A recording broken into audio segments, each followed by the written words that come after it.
Napanatili ni Pangulong Ferdinand R. Marcos Jr. ang stable na approval at trust ratings para sa third quarter ng taon. Batay sa pahayag ng survey ng Publicus Asia, nakakuha si Pangulong Marcos Jr. ng 43% o statistically stable na approval rating habang 32% naman ang kanyang trust rating.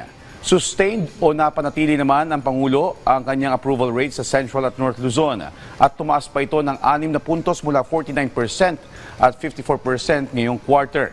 Habang 43% naman ang kanyang trust rating. Nakakuha naman ng 31% approval rating ang Pangulo sa Mindanao habang nasa 25% naman ang kanyang trust rate dito.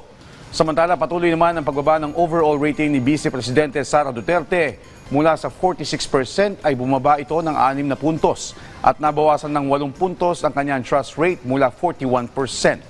Ang survey ay isinagawa mula September 14 hanggang September 19 mula sa 1,500 botante sa buong Pilipinas.